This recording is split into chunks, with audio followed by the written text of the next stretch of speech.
മറയേണ്ടതോർത്ത്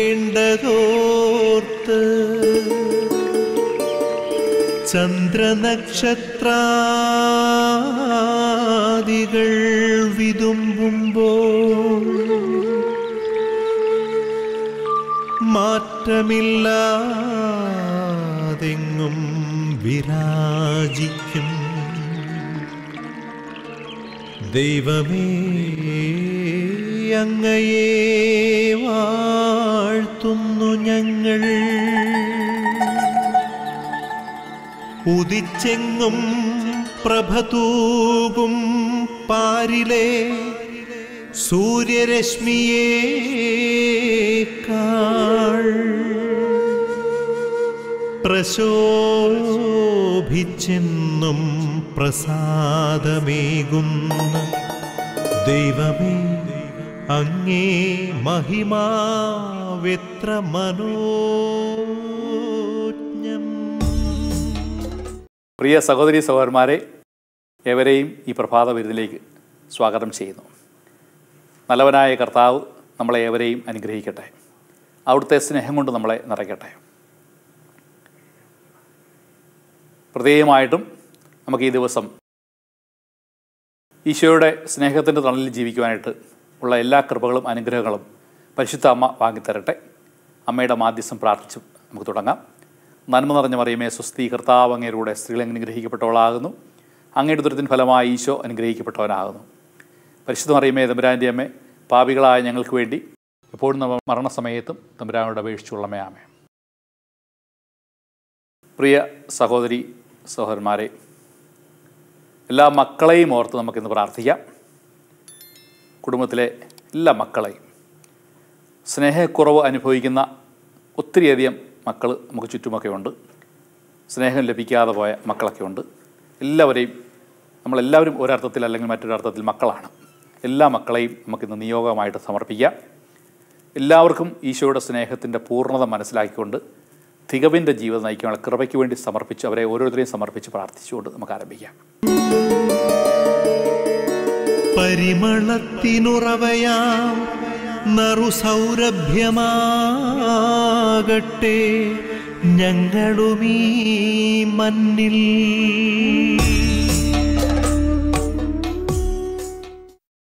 പ്രിയ സഹോദരീ സഹോദരന്മാരെ, ഈ സുപ്രഭാതത്തിൽ നിങ്ങളുമായിട്ട് പങ്കുവയ്ക്കുവാനായിട്ട് ഞാൻ ആഗ്രഹിക്കുന്നത് ദൈവസ്നേഹത്തെക്കുറിച്ചാണ്. അത്ര സുന്ദരമായൊരു വിഷയമാണ് നിങ്ങളുമായിട്ട് പങ്കുവയ്ക്കാൻ എന്ന് ഞാൻ ആഗ്രഹിക്കുകയാണ്. കാരണം ഇന്ന് നമുക്കറിയാം, ഒത്തിരി മുറിവുകളുമായിട്ട് ജീവിക്കുന്ന ഒത്തിരി മനുഷ്യർ ചുറ്റുമുണ്ട്. എന്നെ ആർക്കും വേണ്ട, എന്നെ ആരും സ്നേഹിക്കുന്നില്ല, സ്നേഹിച്ചിട്ടില്ല. ചിലപ്പം വിവാഹം കഴിച്ചിട്ട് ജൂബിലി ആഘോഷിക്കുന്നവർക്കും കേക്ക് മുറിച്ച് വ്യക്തിപരമായിട്ട് സംസാരിച്ച് കഴിയുമ്പോൾ മുറിവുകളെക്കുറിച്ചാണ് പറയാനുള്ളത്. ആരും സ്നേഹം അതിൻ്റെ പൂർണ്ണതയിൽ കൊടുക്കാൻ സാധിച്ചിട്ടില്ല, സ്വീകരിക്കാൻ സാധിച്ചിട്ടില്ല. മക്കളോട് സംസാരിക്കുമ്പോൾ അവർ കിട്ടാത്ത സ്നേഹത്തിൻ്റെ മുറിവുകൾ പേറുന്ന ഓർമ്മകളാണ് പങ്കുവയ്ക്കുന്നത്. അയൽമായർക്ക് അവരുമായിട്ട് സംസാരിക്കുമ്പോൾ മുറിവുകളെപ്പറ്റി പറയാറുണ്ട്. വികാരിച്ചന്മാരുമായിട്ടുള്ള സംഭാഷണത്തിലോ സന്യസ്തരുമായുള്ള സംഭാഷണത്തിലോ ഒക്കെ ഉണ്ടായ അവരുടെ തകർച്ച അല്ലെങ്കിൽ അവർ സംസാരിക്കാറുണ്ട്, സ്നേഹം കിട്ടാത്ത അനുഭവം പറയാറുണ്ട്. അച്ഛന്മാർക്കും സിസ്റ്റേഴ്സിനും ഒക്കെ മുറിവുകൾ. അങ്ങനെ മുറിവുകൾ നാം പേറി നമ്മൾ ജീവിക്കുന്ന ഈ ലോകത്തിൽ ഈ ഈശോയുടെ സ്നേഹത്തെക്കുറിച്ച് ഒരു ചെറിയ ചിന്ത നിങ്ങളുമായിട്ട് പങ്കുവയ്ക്കാൻ ഞാൻ ആഗ്രഹിക്കുകയാണ്. നമുക്ക് ഈ സ്നേഹം കിട്ടാത്തതിൻ്റെ ഒരു പരിണത ഫലമായിട്ട് എന്ത് സംഭവിക്കുന്നു വെച്ച് കഴിഞ്ഞാൽ, നമുക്ക് കിട്ടാത്ത സ്നേഹം ഓർത്തുകൊണ്ട് നമ്മൾ മറ്റുള്ളവരെ മുറിപ്പെടുത്തിക്കൊണ്ടാണ് ജീവിച്ചുകൊണ്ടിരിക്കുന്നത്. അപ്പോൾ ഇതിന് പകരമായിട്ട് ഒരു ദൈവസ്നേഹത്തെക്കുറിച്ചുള്ള ചെറിയൊരു ധ്യാനം നമ്മുടെ മനസ്സിൽ സൂക്ഷിക്കുകയാണെങ്കിൽ നമുക്ക് ഈ ഒരു പ്രശ്നം പരിഹരിച്ചുകൊണ്ട് ലോകത്തുള്ള എല്ലാ മക്കളെയും സ്നേഹിക്കാൻ സാധിക്കും. ഒരു പയ്യനോട്, അവന് വീട്ടിൽ പ്രശ്നമാണ്, അപ്പോൾ അപ്പനും അമ്മയും കൂടെ അവനെ കൊണ്ടുവന്നാണ്. അപ്പോൾ അവന് ഭയങ്കര കുസൃതിയാണ്, നൊട്ടോറിയസ് ബോയ്. അപ്പോൾ വളരെ ഒരു കുറ്റകൃത്യമുള്ള പയ്യനാണ്. അവനെ അച്ഛനൊന്ന് ഉപദേശിച്ച് നന്നാക്കണം എന്നൊക്കെ പറഞ്ഞുകൊണ്ടാണ് വന്നതൊക്കെ. ഞാൻ അവനോട് പറഞ്ഞു, മോനെ, എല്ലാവരും നമ്മൾ ദൈവം സൃഷ്ടിച്ചിരിക്കുന്നതാണ്, ദൈവത്തിൻ്റെ സ്നേഹമാണ് പങ്കുവയ്ക്കേണ്ടതെന്ന് പറഞ്ഞു. ദൈവത്തിൻ്റെ സ്നേഹമെന്ന് കേട്ടപ്പോഴത്തേക്കും ഈ പയ്യൻ മണ്ണാങ്കട്ട ദൈവസ്നേഹം എന്നൊക്കെ പറഞ്ഞുകൊണ്ട് നിലവിളിക്കാൻ തുടങ്ങി. കൂടുതൽ സംസാരിച്ചു വന്ന് കുറച്ച് കഴിഞ്ഞപ്പോഴത്തേക്ക് അവൻ തണുത്തു. സംസാരിച്ച് തുടങ്ങി കഴിഞ്ഞപ്പോഴത്തേക്ക് മനസ്സിലാക്കാൻ സാധിച്ചു, ആ പയ്യൻ്റെ ജീവിതത്തിൽ അവൻ സ്നേഹം അനുഭവിച്ചിട്ടില്ല ഇതുവരെ. അപ്പൻ രാത്രിയാകുമ്പം 4 കാലേ കയറി വരും. അപ്പം കൈകാര്യം ചെയ്യുന്ന രീതികൾ മാത്രമേ കണ്ടിട്ടുള്ളൂ. നല്ല കിട്ടുന്ന ഉരലിനും അരകലിനുമൊക്കെ അടിക്കുന്നതുമായിട്ടുള്ള അപ്പനെ മാത്രമേ അവൻ കണ്ടിട്ടുള്ളൂ. അവിടെ അപ്പൻ ദൈവമാണ്, ആ ദൈവം സ്നേഹമാണെന്ന് പറഞ്ഞു കഴിഞ്ഞാൽ അവന് മണ്ണാങ്കട്ടെ എന്നല്ലാതെ പറയാൻ അതിൻ്റെ അപ്പുറത്തേക്കൊന്നും പറ്റില്ല. അവൻ ആ പയ്യൻ വളർന്നു വരുന്നു കഴിയുമ്പോൾ ഈ മുറിവുമായിട്ടാണ് അപ്പം കൊടുത്ത അല്ലെങ്കിൽ അമ്മയിൽ നിന്ന് കിട്ടാത്ത സ്നേഹത്തിൻ്റെ മുറിവുകളുമായിട്ടാണ് ആ പയ്യൻ വളർന്നു വരുന്നത്. അവനും ഇതുപോലൊക്കെ തന്നെ പെരുമാറിയില്ലെങ്കിൽ അത്ഭുതപ്പെടാനൊന്നുമില്ല. നമുക്കറിയാം എല്ലാ പ്രശ്നങ്ങളുടെയും തുടക്കം ഈ സ്നേഹത്തിൻ്റെ കുറവുകൾ, അഭാവമാണ്. ഹിറ്റ്ലർ എന്ന് പറയുന്ന വ്യക്തി നമുക്കറിയാം. ഹിറ്റ്ലറിൻ്റെ അപ്പൻ അലോയിസ് എന്നൊക്കെയാണ്. അദ്ദേഹം ഒരു യഹൂദ സ്ത്രീയിൽ നിന്ന് ജനിച്ചവനാണ് ഹിറ്റ്ലർ എന്ന് നമുക്കറിയാം. അപ്പോൾ ഇങ്ങനെ അപ്പനെക്കുറിച്ച് തന്നെ വളരെ വലിയ വിദ്വേഷവും വെറുപ്പും വൈരാഗ്യമൊക്കെ മനസ്സിൽ വെച്ചുകൊണ്ടാണ് ഈ ഹിറ്റ്ലർ വളർന്നു വരുന്നതൊക്കെ. അപ്പോൾ അങ്ങനെ ഈ മനുഷ്യൻ അധികാരം കൈ കെട്ടിക്കഴിഞ്ഞപ്പോഴത്തേക്ക് തന്നെ അപ്പൻ്റെ കുഴിമാടം തന്നെ ബുൾഡോസർ വെച്ച് നശിപ്പിക്കുന്നത് നമ്മൾ കാണുന്നുണ്ട്. ഈ കിട്ടാത്ത സ്നേഹത്തിൻ്റെ മുറിവ് അല്ലെങ്കിൽ ഉണങ്ങാത്ത മുറിവുകളാണ് പിന്നീട് അങ്ങോട്ട് എത്രയധികം ലക്ഷോപലക്ഷം യഹൂദരെയാണ് ഈ മനുഷ്യൻ കൊന്നൊടുക്കിയത് നമുക്കറിയാം. സ്റ്റാലിൻ്റെ ജീവിതത്തിലേക്കോ അല്ലെങ്കിൽ മാവോയുടെ ജീവിതത്തിലേക്കൊക്കെ വന്നു കഴിഞ്ഞാൽ നമുക്ക് അവരുടെ ഫാമിലി ബാക്ക്ഗ്രൗണ്ട് മനസ്സിലാക്കുമ്പോൾ അറിയാൻ സാധിക്കും. ക്രൂരരായ അപ്പൻ്റെ മക്കളായിട്ടാണ് ഈ സ്റ്റാലിനും മാവോയൊക്കെ വളർന്നു വന്നതൊക്കെ. അവർക്ക് കിട്ടിയ മുറിവുകൾ അതുപോലെ തന്നെ പകർന്നങ്ങോട്ട് കൊടുത്തു. അപ്പോൾ ഇങ്ങനെയുള്ള ഒരു ലോകത്ത് ജീവിക്കും. നമുക്ക് എല്ലാവർക്കും മുറിവുകളുണ്ട്. എന്താണ്? എന്നെ ആർക്കും വേണ്ട, എനിക്കൊരിക്കലും സ്നേഹം കിട്ടിയിട്ടില്ല, എന്നെ ആരും സ്നേഹിക്കാനില്ല എന്ന ചിന്തകളുകൊണ്ട് മുറിവുകളുമായിട്ട് വളർന്നു വരുന്നത് നമ്മളും പരസ്പരം അങ്ങോട്ട് കൊടുക്കും. ഞാനിതിന് അവനെ സ്നേഹിക്കുന്നത്, അവൻ എൻ്റെ ആരാണെന്നുള്ള ചിന്തയൊക്കെയാണ് നമ്മൾ മനസ്സിൽ, അവൾ ആരാണ് എൻ്റെ എന്ന് ചോദിച്ചുകൊണ്ടാണ് നമ്മൾ പലപ്പോഴും വരുന്നതൊക്കെ. ഇതിന് പരിഹാരം എന്താണ്? ദൈവസ്നേഹ അനുഭവത്തിലേക്ക് കടന്നു വരിക, ഒരു ധ്യാനം നടത്തുക. ഒരിക്കലൊരു ദരിദ്രനായ മനുഷ്യൻ രാജകൊട്ടാരത്തിലേക്ക് കടന്നു വരികയാണ്. രാജകൊട്ടാരത്തിൽ വന്നത് രാജാവിനോട് കുറച്ച് സഹായം ചോദിക്കാൻ വേണ്ടിയാണ്. അപ്പോഴത്തേക്കും ഈ മനുഷ്യൻ അവിടെ വരുമ്പോൾ രാജാവ് കൈ വിരിച്ചു പിടിച്ചുകൊണ്ട് ദൈവത്തോട് പ്രാർത്ഥിക്കുകയാണ്. കുറവുകളും കുറ്റങ്ങളും എല്ലാം പറഞ്ഞത് പരിഹരിക്കണമെന്ന് പ്രാർത്ഥിച്ചുകൊണ്ടിരിക്കുകയാണ്. അപ്പോൾ ഈ മനുഷ്യൻ മനസ്സിൽ ചിന്തിച്ചു, ഇവൻ എന്നെക്കാളും വലിയ ദരിദ്രനാണ്, പിന്നെ ഞാൻ ഇവനോട് വന്ന് സഹായം ചോദിച്ചിട്ട് എന്താ കാര്യമെന്ന് ചോദിച്ചു. ആ മനുഷ്യൻ തിരിച്ചുപോയി. തീർച്ചയായിട്ടും നമുക്കറിയാം എല്ലാ മനുഷ്യർക്കും സ്നേഹം കൊടുക്കുന്നതിന് പരിമിതികളുണ്ട്. നമുക്ക് ഏറ്റവും കൂടുതലായിട്ട് സ്നേഹം തരാൻ കഴിവുള്ളവൻ അല്ലെങ്കിൽ അതിൻ്റെ പൂർണ്ണതയിൽ തരാൻ കഴിവുള്ള ഒരുവൻ മാത്രമാണ്. നിൻ്റെ പേര് ഞാൻ ഉള്ളം കയ്യിൽ പച്ച കുത്തി വെച്ചാൽ നീ എനിക്ക് പ്രിയങ്കരനും പ്രിയങ്കരിയുമാണ്, അമൂല്യനും അമൂല്യമാണെന്ന് സ്നേഹിക്കുന്ന ഒരു ദൈവമുണ്ട്. ആ സ്നേഹ അനുഭവത്തിലേക്ക് വന്നു കഴിഞ്ഞാൽ ഈ മുൻ പറഞ്ഞ പ്രശ്നങ്ങളൊക്കെ പരിഹരിക്കാവുന്നതേ ഉള്ളൂ. ദൈവം എന്നെ സ്നേഹിക്കുന്ന വിധം നിന്നെ വ്യക്തിപരമായിട്ട് സ്നേഹിക്കുന്ന ആ ദൈവത്തിൻ്റെ സ്നേഹത്തിൻ്റെ അനുഭവത്തിലേക്ക് വന്നു കഴിഞ്ഞാൽ ഈ നമ്മുടെ പ്രശ്നം മുറിവുകളെല്ലാം ഉണങ്ങിക്കിട്ടും. നമുക്ക് എല്ലാവരെയും സ്നേഹിക്കാൻ സാധിക്കും. ഇന്ന് പലപ്പോഴും എനിക്ക് സ്നേഹം, മാതാപിതാക്കന്മാരുടെ സ്നേഹം കിട്ടിയിട്ടില്ല, സഹോദരങ്ങളുടെ സ്നേഹം കിട്ടിയിട്ടില്ല, വീട്ടിൽ ആരുടെയും സ്നേഹം കിട്ടിയിട്ടില്ല, അല്ലെങ്കിൽ ഇടവപ്പള്ളി ജന്മ വികാരിച്ചതിന് കിട്ടിയിട്ടില്ല, സിസ്റ്റേഴ്സിന് കിട്ടിയിട്ടില്ല, സന്യസ്തർ കിട്ടിയിട്ടില്ല എന്നൊക്കെ പറഞ്ഞ് മുറിപ്പെടുന്ന വ്യാകുലപ്പെടുന്ന മക്കളെ കാണുന്നുണ്ടെങ്കിൽ ആ ദൈവത്തിൻ്റെ സ്നേഹത്തിൻ്റെ അനുഭവത്തിലേക്ക് വന്നു കഴിഞ്ഞാൽ എല്ലാവരെയും നമുക്ക് സ്നേഹിക്കാൻ സാധിക്കും. ഈ ഒരു സ്നേഹം മാത്രമാണ്. ഈ സ്നേഹത്തെക്കുറിച്ച് അല്പസമയം നിങ്ങളോട് സംസാരിക്കാനായിട്ട് ഞാൻ ആഗ്രഹിക്കുകയാണ്. ഈശോയുടെ ഒരിക്കൽ വന്ന ഒരു ചെറുപ്പക്കാരൻ ചോദിച്ചു, how much you love me, എന്തുമാത്രം നീ എന്നെ സ്നേഹിക്കുന്നു ചോദിച്ചപ്പോൾ പറഞ്ഞു, this much I love you എന്ന് പറഞ്ഞുകൊണ്ട് നിങ്ങൾക്കറിയാം. കുരിശിൽ അവൻ്റെ കരങ്ങൾ വിരിച്ചിരിക്കുന്നത് ഇനി അങ്ങോട്ട് അപ്പുറത്തേക്ക് പറ്റില്ല, അല്ലേ? പൂർണ്ണമായിട്ടും വിരിച്ച കരങ്ങളാണ് നമ്മൾ കുരിശിൽ കാണുന്നത്. അതായത് നമുക്കറിയാം അതിൻ്റെ നിസ്വാർത്ഥതയുടെ പൂർണ്ണ രൂപം നമ്മൾ കാണുന്നത് കുരിശിലാണ്. ഒട്ടും പിടിച്ചു വയ്ക്കാതെ കൊടുത്തിരിക്കുന്ന സ്നേഹത്തിൻ്റെ പൂർണ്ണ രൂപം നമ്മൾ കാണുന്നത് കുരിശിലാണ്. അവസാന തുള്ളി രക്തം വരെ നമ്മൾ പറയാറുണ്ട് ഹൃദയത്തിൻ്റെ വെൻട്രിക്കിളിലാണ് കുറച്ച് രക്തം അവിടെ വെച്ചിരിക്കും. മനുഷ്യൻ്റെ ചെയ്യാൻ റിസർവ് ചെയ്ത് വെച്ചിരിക്കുന്നതാണ്. ഹൃദയം ഏതെങ്കിലും രീതിയിലൊക്കെ പമ്പ് ചെയ്തെടുത്തു കഴിഞ്ഞാൽ പിന്നെ ഈ വെൻട്രിക്കിളിൽ വെച്ചിരിക്കുന്ന രക്തം അടിച്ച് കയറ്റിക്കൊണ്ടാണ് പിന്നെയും ജീവൻ നിലനിർത്തി അല്ലെങ്കിൽ മുമ്പോട്ട് കൊണ്ടുപോകുന്നതൊക്കെ. ഈശോയുടെ മരണസമയത്ത് കുരിശിൽ കടന്ന് അവിടെ കുത്തിവെച്ച് ആ തിരുവിലാവിൽ കടന്ന കുന്തം കൊണ്ട് കുത്തിയപ്പോഴത്തേക്ക് അവിടെ കടന്ന രക്തവും വെള്ളവും കൊടുത്തുകൊണ്ടാണ് അവനെ കുത്തിയവനെ പോലും അവൻ സുഖപ്പെടുത്തി, ലൊഗീനോസ് പറഞ്ഞ മനുഷ്യനെയൊക്കെ, അല്ലേ? അത്രയും വലിയ സ്നേഹമാണ് ഈശോയുടെ സ്നേഹം എന്ന് ഓർമ്മിച്ചുകൊള്ളുക. അപ്പോൾ നീ എനിക്ക് എത്ര പ്രിയങ്കരനാണ്, പ്രിയങ്കരിയാണ് എന്ന് നമ്മൾ ഓരോ ദിവസവും ഈശോ നമ്മളെ ക്ഷണിച്ചുകൊണ്ടിരിക്കുകയാണ്, ആ സ്നേഹത്തിലേക്ക് ക്ഷണിച്ചുകൊണ്ടിരിക്കുകയാണ്. പക്ഷേ പലപ്പോഴും നമ്മൾ ഈ ഇല്ലാത്തടത്ത് നമ്മൾ ചെന്ന് അപേക്ഷിച്ചുകൊണ്ടിരിക്കുകയാണ്. എല്ലാം ഒരു മനുഷ്യർക്കും, പേരൻസിന് പോലും കുറവുള്ളൂ. അപ്പനും അമ്മയ്ക്കും ഒന്നും നമുക്ക് ആർക്കും പൂർണ്ണതയിൽ സ്നേഹം തരാൻ സാധിക്കില്ലെന്നുള്ള ഓർമ്മിച്ചുകൊള്ളുക. നമ്മുടെ സ്നേഹത്തിൻ്റെ പ്രശ്നം പരിഹരിക്കപ്പെടാൻ സാധിക്കണമെന്നുണ്ടെങ്കിൽ അതിൻ്റെ പൂർണ്ണതയിൽ തരാൻ കഴിവുള്ളവൻ്റെ അടുക്കിലേക്ക് പോവുക. അതാരാണ്? അത് യേശുവാണ്, ദൈവമാണ്. ആ ദൈവത്തിൻ്റെ പക്കലേക്ക് പോവുക.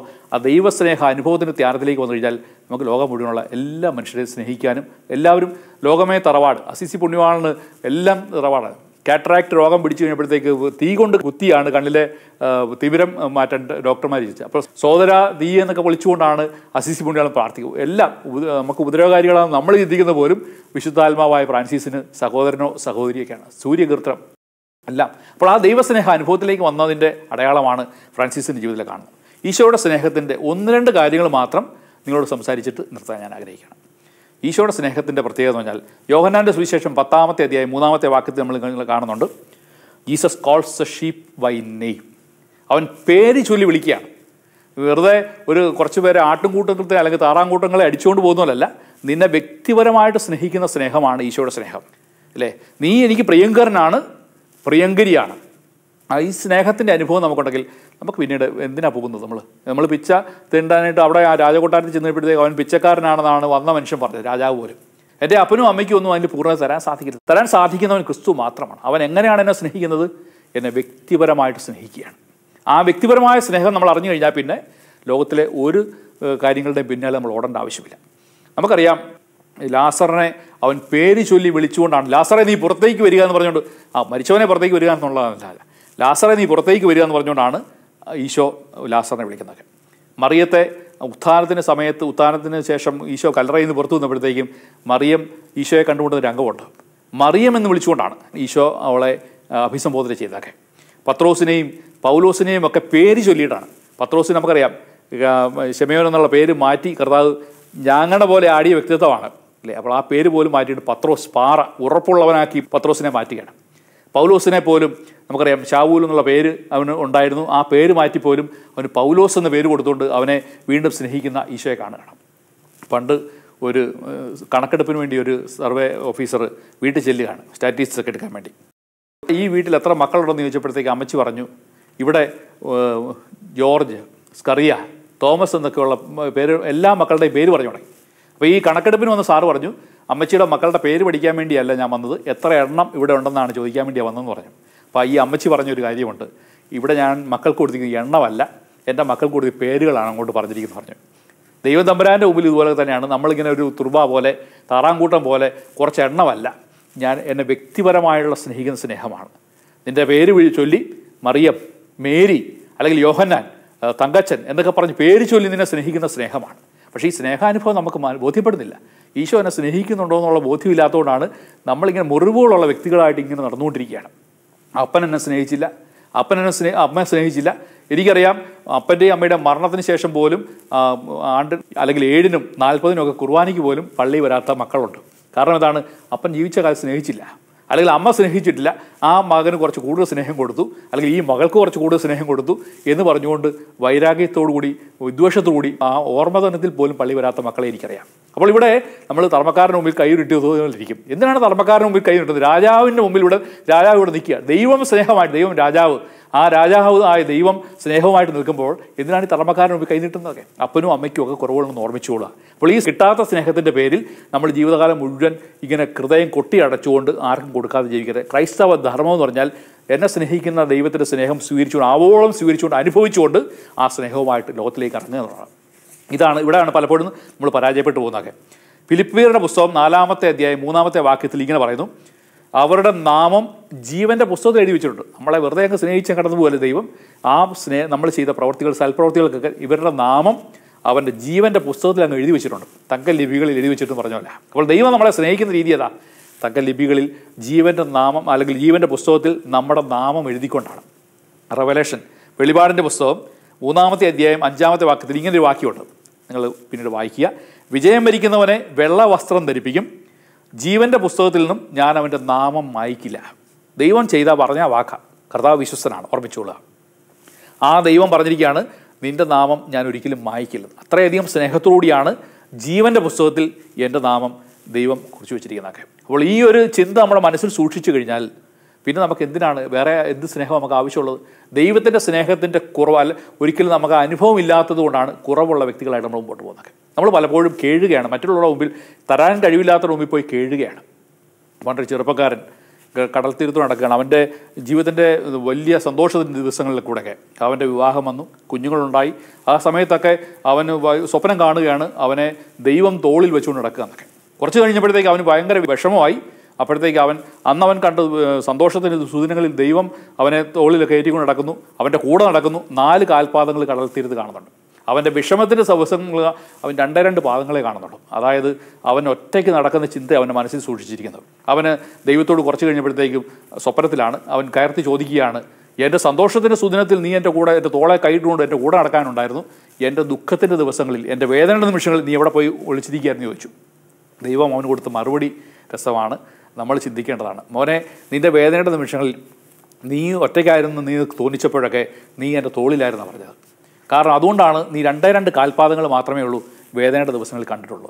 ഞാൻ നിന്നെ തോളിലേറ്റിയിരിക്കുകയാണ്. ഇതാണ് ദൈവത്തിൻ്റെ സ്നേഹം. ഈ സ്നേഹത്തിൻ്റെ അനുഭവത്തിലേക്ക് വന്നു കഴിഞ്ഞാൽ പിന്നെ നമുക്ക് ഓടേണ്ട ആവശ്യമൊന്നുമില്ല. ഫ്രാൻസിസ് അസീസി ഇപ്പറ്റി പറയുന്ന കാര്യമുണ്ട്. മാനസാന്തരത്തിന് ശേഷം എല്ലാം ഒത്തിരിയധികം മാടമ്പിയായി തീരണമെന്നൊക്കെ ആഗ്രഹിച്ചിട്ട് തിരിച്ച് അസിസിയിലേക്ക് വരുമ്പോഴത്തേക്കും ഈ മനുഷ്യൻ ഭ്രാന്ത് പിടിച്ചെന്നാണ് പറയുന്നത്. എന്താണ്? ദൈവത്തിൻ്റെ സ്നേഹത്തിൻ്റെ അനുഭവത്തിൽ ഭ്രാന്ത് പിടിച്ചു.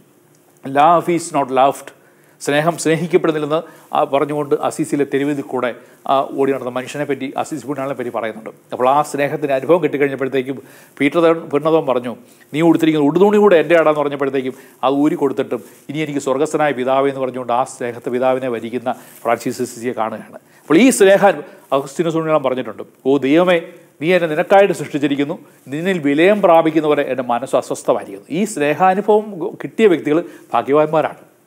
തികവോടുകൂടെ സംതൃപ്തിയോടുകൂടെ ഈ ജീവിതം ജീവിക്കാൻ സാധിക്കും. നമ്മൾ പലപ്പോഴും ഇല്ലാത്ത കാര്യങ്ങൾക്ക് വേണ്ടി നിലവിളിച്ചുകൊണ്ട് എനിക്ക് അവൻ്റെ സ്നേഹം കിട്ടിയിട്ടില്ല, ഇവൻ്റെ സ്നേഹം കിട്ടിയിട്ടില്ല ഇതൊക്കെ പറഞ്ഞുകൊണ്ട് ഇങ്ങനെ കരഞ്ഞ് നിലവിളിച്ച് നടക്കുകയാണ്. അപ്പോൾ ഈ ഒരു അനുഭവം കിട്ടിയ വിശുദ്ധരെ പോലെ ഫ്രാൻസിസ് അസീസി, ഞങ്ങളുടെ സഭയുടെ സ്ഥാപകനായ അസീസി പുണ്യവാളൻ്റെ ആ ജീവിതം നമുക്കൊക്കെ ഒരു മാതൃകയാവട്ടെ. അപ്പോൾ തീർച്ചയായിട്ടും ഇത് അങ്ങനെ പുത്തമ്പറമ്പി തൊമ്മച്ചൻ എന്ന് പറയുന്ന ഒരു വ്യക്തി 3-ാം സഭ സ്ഥാപിച്ച് കേരളത്തിൽ സ്ഥാപിച്ച് ഒത്തിരിയധികം മനുഷ്യർ 3-ാം സഭയിൽ അംഗങ്ങളൊക്കെ ആയിട്ടുണ്ട്. ആ ഒരു ആത്മീയതയൊക്കെ പരിശീലിക്കുവാനായിട്ട് പരിശ്രമിച്ചുകൊണ്ടിരിക്കുന്നവരാണ്. ലോകം മുഴുവനുള്ള മനുഷ്യരെ സഹോദരന്മാരായിട്ട് സ്നേഹിച്ചവരാണ് ഫ്രാൻസിസ് അസീസി. എവിടെ നിന്ന് കിട്ടിയതൊക്കെ? ഈ ദൈവസ്നേഹാനുഭവത്തിൻ്റെ നിറവാണ്. നമ്മുടെ പ്രശ്നം ഇന്ന് മുറിവുള്ള ഒത്തിരി മനുഷ്യർ നമുക്ക് ചുറ്റുമുണ്ട്. പരസ്പരം മുറിപ്പെടുത്തുക, അല്ലെങ്കിൽ കിട്ടിയത് കൊടുക്കുക, മുറിവാണ്. അപ്പോൾ കിട്ടാത്ത സ്നേഹത്തിന് വേണ്ടി പരാതി പറഞ്ഞുകൊണ്ട് ജീവിതം മുഴുവൻ ജീവിക്കുകയാണ്. നമുക്ക് പ്രത്യേകമായിട്ട് പ്രാർത്ഥിക്കാം, ഈ സ്നേഹത്തിൻ്റെ തണലിലേക്കൊന്ന് വരാം, ഈശോയുടെ സ്നേഹത്തിൻ്റെ, ദൈവത്തിൻ്റെ സ്നേഹത്തിൻ്റെ തണലിലേക്കൊന്ന് വരാം. അപ്പോൾ നമുക്ക് തീർച്ചയായിട്ടും ഈ ഒരു അനുഭവത്തിൽ ജീവിക്കുമ്പോഴത്തേക്കും കൊടുക്കാൻ സാധിക്കും. അവസാനമായിട്ട് ഒരു ചെറിയ തമാശയോടെ പറഞ്ഞു നിർത്തുകയാണ്. മദർ തെരേസ കൽക്കത്തയിലെ തെരുവീതി കൂടെ പോകുമ്പോഴത്തേക്കും പാവപ്പെട്ട വീട്ടിലെ ഒത്തിരി പേർക്ക് പിള്ളേർക്കൊക്കെ സമ്മാനം കൊടുക്കും. ഒരു ദിവസം ഒരു പുത്രന് കൊടുത്തു, ഒരു ബ്രെഡിൻ്റെ കഷ്ണം കൊടുത്തു. കുറച്ച് കഴിഞ്ഞിട്ട് അവനത് കഴിക്കുന്നില്ല. അപ്പോൾ അമ്മ ചോദിച്ചു, മോനെ നീ എന്താ അത് കഴിക്കാത്തെന്ന് ചോദിച്ചപ്പോഴത്തേക്കും അവൻ പറഞ്ഞു, അമ്മ ഇത് കഴിച്ചാൽ തീർന്നു പോകുന്നറിയാം. നമുക്കറിയാം അവൻ്റെ ദാരിദ്ര്യം കൊണ്ട് പറഞ്ഞാണ്, അവന് പിന്നീട് നാളത്തെ ഭക്ഷണത്തെപ്പറ്റി അവന് ഉറപ്പില്ല.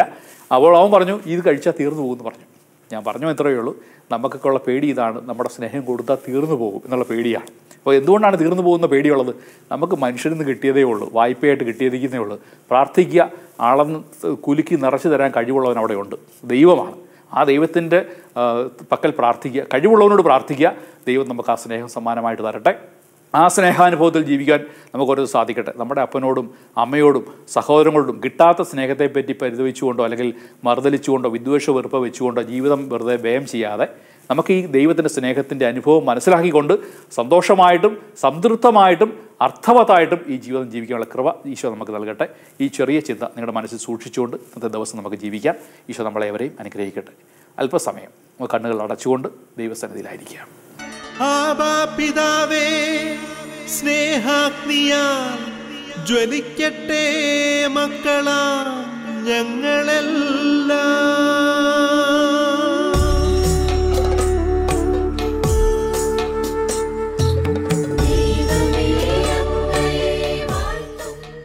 കർത്താവായ ഈശോയെ, ഞങ്ങളെ നീ സ്നേഹിക്കുന്നതിനെ ഓർത്ത് പ്രത്യേകമായിട്ട് നന്ദി പറയുന്നു. എന്നെ പേര് ചൊല്ലി വിളിച്ചുകൊണ്ട് എൻ്റെ നാമം നിൻ്റെ ജീവൻ്റെ പുസ്തകത്തിൽ എഴുതിയിരിക്കുന്നതിനെ ഓർത്ത് പ്രത്യേകമായിട്ട് നന്ദി പറയുന്നു. ജീവിതത്തിലെ ഈ ഭൗതിക ജീവിതത്തിൽ, ഈ ഭൂമിയിലെ ജീവിതത്തിൽ ഒത്തിരിയധികം മുറിപ്പാടുകളും മുറിവുകളുടെയും ഓർമ്മകളാണ് എൻ്റെയും എൻ്റെ സഹോദരങ്ങളുടെയും മറ്റുള്ളവരുടെയും എല്ലാം മനസ്സിലുള്ളത്. കർത്താവെ, ആ മുറിപ്പാടുകളെല്ലാം അങ്ങ് മായ്ച്ചു കളയണമേ. അവയെല്ലാം മറക്കുവാനായിട്ട് ഞങ്ങളെ സഹായിക്കണമേ, അനുഗ്രഹിക്കണമേ. നിൻ്റെ ദൈവസ്നേഹ അനുഭവത്തിൽ ജീവിക്കുവാനായിട്ടും അത് പകർന്നു കൊടുക്കുവാനും നീ ഞങ്ങൾക്ക് നൽകിയ സ്നേഹം മറ്റുള്ളവരുമായിട്ട് പങ്കുവയ്ക്കുവാനുള്ള കൃപയും അനുഗ്രഹവും ഞങ്ങൾക്ക് സമർത്ഥമായിട്ട് നൽകണമേ. സകല വിശുദ്ധരെ, മാലാഖമാരെ ഞങ്ങൾക്ക് വേണ്ടി മാധ്യസ്ഥം അപേക്ഷിക്കണമേ. അമ്മേ മാതാവേ, ഞങ്ങൾക്ക് കൂട്ടായിരിക്കണമേ. ഞങ്ങൾക്ക് വേണ്ടി മധ്യസ്ഥം വഹിക്കണമേ. ഞങ്ങളെ സഹായിക്കണമേ. നിത്യം പിതാവും പുത്രനും പരിശുദ്ധാത്മാവുമായ സർവേശ്വര എന്നേക്കും.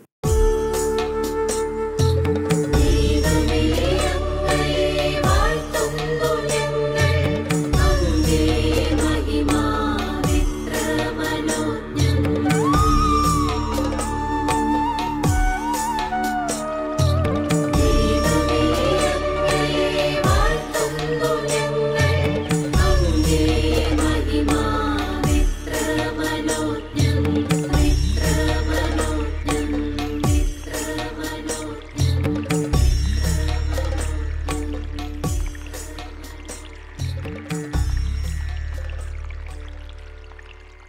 മിശിഹായുടെ കൃപയും പിതാവായ ദൈവത്തിൻ്റെ സ്നേഹവും പരിശുദ്ധാത്മാവിൻ്റെ സഹവാസവും നിങ്ങളെവിടെ മേൽ ഉണ്ടായിരിക്കട്ടെ, ഇപ്പോഴും എപ്പോഴും എന്നേക്കും. ആമേൻ. എല്ലാവർക്കും ഒരു നല്ല പ്രഭാതം നേരുന്നു. ഈശോ ഈ ദിവസം മുഴുവൻ നിങ്ങളെ ദൈവസ്നേഹാനുഭവത്തിൽ ജീവിക്കുവാൻ, മറ്റുള്ളവരെ സ്നേഹിക്കുവാൻ സഹായിക്കട്ടെ പ്രാർത്ഥിച്ചുകൊണ്ട് എല്ലാവർക്കും സ്തുതിയായിരിക്കട്ടെ. ആമേൻ.